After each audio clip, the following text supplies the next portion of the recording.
Благодарам. Пред се да изразам поздравување и благодарност за поканата да учествувам на оваа конференција со многу важен, мислам, наслов и фокус улогата на медиумите и граѓанското општество во процесот на европска интеграција. И во таа смисла благодарност до Телма телевизија, до Еврофокус и до Македонскиот центар за меѓународна соработка. Ке се обидам да бидам краток, ке почнам со некои воведни забелешки за големата слика во однос на значењето на медиумите и граѓанското општество и невладините организации. Ке подсетам што кажа Европската комисија за овој сектор, за овие области во нивниот извештај во октомври и некои други извештаи ќе споменам. И што можеби ни предстои како реформа токму во овие области и ќе завршам со обид за одговор на главната тема, што вие, меѓу другото, ја начнавте, ја потенциравте во вашиот вовед. Дали се можни реформи или европеизација без, како што го нарековте, надворешниот притисок што го дава пристапниот процес, кој што почнува со првата меѓувладина конференција, што ја очекувавме, како што и самата ЕУ и многу од лидерите на ЕУ-ва, особено после март минатата година со зеленото светло, дека ќе отпочне во декември 2020 година. Ние низ нашата судбина и искуство, низ македонската приказна, мислам дека многу драстично видовме колку е важна слободата на медиумите. Многу е тешко да се прават реформи, многу е тешка битката за правда, битката против корупцијата, против авторитарните тенденции, ако нема слободни медиуми. Тогаш граѓаните нема да знаат, нема вистинска критика и нема политичка цена за грешките. Можеби најдрастичен пример беше улогата на медиумите на 27 април 2017 година, да не беа медиумите, да не известуваа, прашање каков ќе беше епилогот од тој црн ден за македонската демократија. Во таа смисла, најкрупно, медиумите даваат светлина и еден вид предуслов воопшто општеството да се движи напред. Граѓанскиот сектор има исто така исклучително битна улога во демократизацијата на било кое општество и како извор на знаење и како еден вид контролор, надзор, критичар на власта. И двете области имаат двојно значење во реформскиот процес. Прво, со новата методологија, тие се дел од првиот кластер и самите по себе се исклучително важни, а како што споменав, истовремено се многу важни и за сите други реформски сектори во смисла на својата функција. Да се знае, да бидат информирани граѓаните, да се има надзор, критика и контрола. Извештајот на Европската комисија за 2020 година, ќе прочитам дел од клучните наводи, вели дека целокупната состојба и клима во која действуваат медиумите останува генерално погодна за слобода на медиумите и овозможува критичко медиумско известување. Државата покажа проактивен став во борбата против дезинформациите и додели дополнителна финансиска поддршка за печатените медиуми. Во однос на граѓанското општество има континуирано подобрување на окружувањето во кое функционира граѓанското општество, вклучително и со спроведување на стратегијата за соработка помеѓу владата и граѓанското општество. Постои активно граѓанско општество кој игра клучна улога во процесите на креирање политики и одлуки. Инклузивно учество во јавни консултации се обезбедува и преку националниот систем за електронски консултации со зголемина број на коментари на предлог регулативите во однос на ЕНЕР системот. Демократизацијата на медиумскиот амбиент се рефлектира и преку подобрување на меѓународниот имидж на Северна Македонија во други извештаи, рангирањето во индексот на слобода на Репортери без граници имаше 14 места скок и трендот продолжи од 19 кон 20 продолжи со подобрување, иако имаме уште многу правото во оваа смисла. Freedom House извештаат нивниот индекс за слобода во светот од претходните 2 на 3 од вкупно 4 за областите во врска со слободата на изразување и слободата на здружување. Како еден вид задачи или нешта каде што треба повеќе да направиме, реформата на јавниот радиодифузен сервис преку обезбедување на финансиска одржливост и независност, назначување на програмскиот совет на јавниот радиодифузен сервис и советот на Агенцијата за аудио и аудиовизуелни медиумски услуги, борба против дезинформација и поддршка на плурализмот во медиумите, потреба од побрзо и поефикасно постапување од страна на органите за спроведување на законот и судските органи на сите случаи на физичко и вербално насилство врз новинари. Во однос на граѓанското општество, понатамошно подобрување на процесот на консултации и учество на невладините организации во креирањето на политиките и подобрување на правната и финансиската рамка за да се обезбеди финансиска одржливост на нивното функционирање. Сега кон клучното прашање,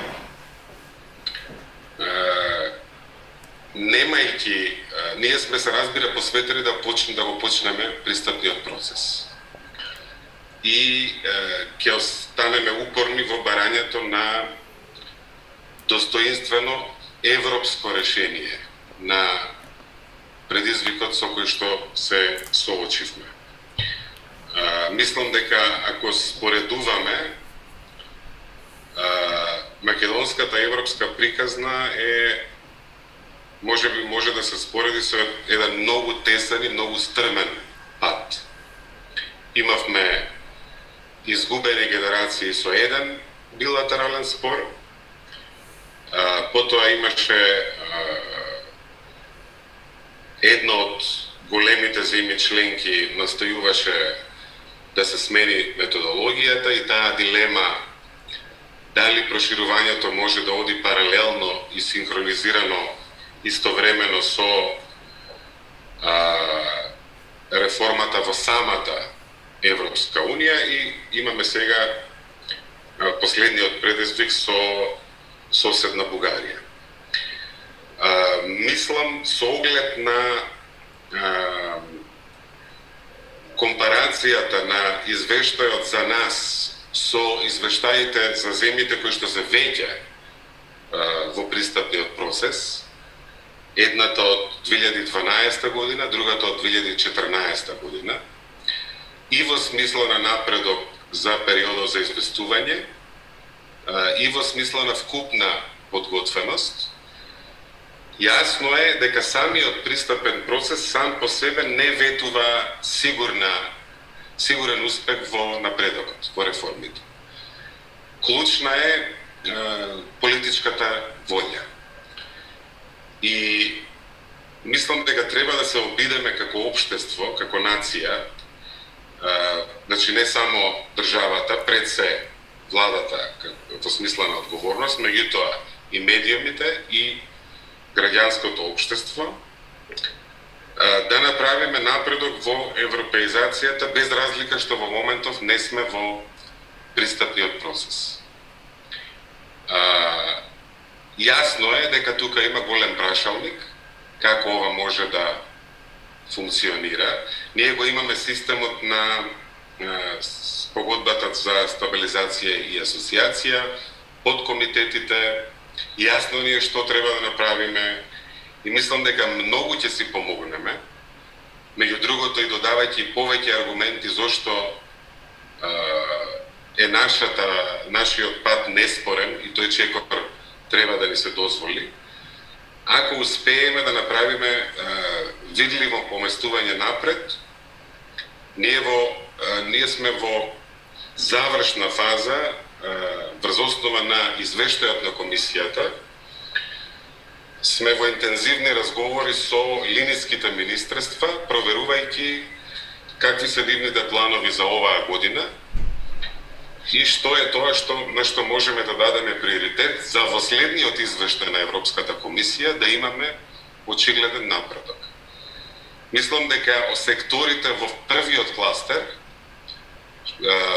фундаментал, што ние го нарекуваме темели, може би заедно со областа животна средина, заштита на животната средина, може да биде еден добар критериум за приоритизација. Ќе имаме и една широка консултација со невладините организации кои што се активни во овие области и во контекст на европеизација и евроинтеграција и во контекст на конкретните реформи во овие области.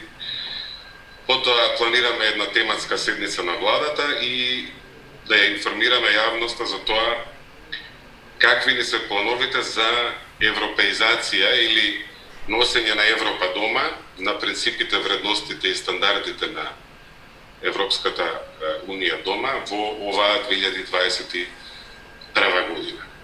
И токму медиумите и граѓанските организации може да бидат тој неопходен и важен и притисок и контрола и критика, што мислам дека е многу нужен за да има вистински прогрес.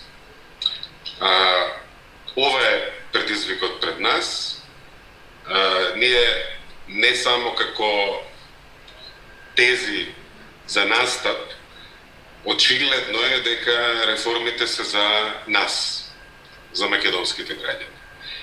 Исто така очигледно е дека самиот процес на пристапување во смисла на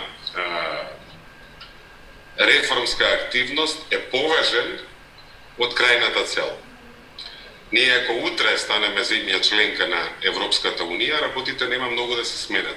Работите ќе се сменат ако нашето општество стане една нормална европска демократија, каде ќе има независно судство, каде слободата на медиумите ќе биде врвен приоритет, каде правната држава ќе овозможи и економски развој и ќе резултира и со една просперитетна демократија. И во таа смисла, бидејќи е процесот поважен од целта, мислам дека многу ќе си помогнеме ако успееме оваа година да покажеме дека можеме сите заедно, како нација, како општество, да направиме важни чекори напред во клучните области. Ние имавме средба со министерот за правда, мислам дека има јасен план во делот на тие реформи, таму законите ги донесовме, нужните чекори за нивна имплементација се исто така при крај, во смисла на стратегијата за човекови ресурси во судството и во јавното обвинителство, методологиите за евалуација на суди, за комплексноста на предметите и така натаму и така натаму. Исто така во областа на животна средина имаме неколку важни чекори што ќе пренесат дел од европските директиви во домашното законодавство, така што во сите сектори од овој прв кластер темели ќе биде важно да направиме чекор напред. Статистика исто така, една важна област која што и хоризонтално се провлекува и е присутна во првиот кластер, не само заради тоа што ќе имаме попис, туку и програмата на статистика да користи повеќе датабази на лични податоци за подобро да си ја вршат нивната работа. Јас тука ќе завршам. Јас лично сум убеден дека ова е можно. Ако има притисок и лупа од страна на медиумите, ако има притисок, совети и критики од граѓанските организации, ако знаеме, како што веќе наведовте и вие во воведот, дека јавноста сака и иднината си ја гледа европска, тогаш и политиката и тие што се исклучително и вистински прореформски настроени и тие што тоа го прават на ниво на декларации ќе мора да произведат резултат, ќе имаат таков интерес.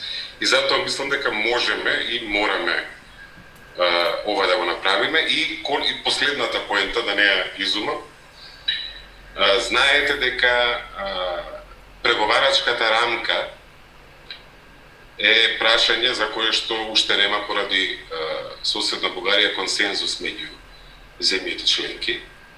За пристапниот процес да европеизира, исклучително важно е преговарачката рамка да се фокусира на напредокот во реформите. Ако историјата добие централно место во преговарачката рамка, тогаш прашање е дали во која мера еден таков процес ќе европеизира или пак ќе балканизира, да не употребам друг збор. Така што многу е важно и нашите пријатели во Брисел и во сите земји членки да помогнат овој пристапен процес на вистина да биде мерит, заснуван на мерит и на вистина да значи транспозиција, носење на европските принципи и стандарди во Северна Македонија. Тука ќе завршам. Благодарам.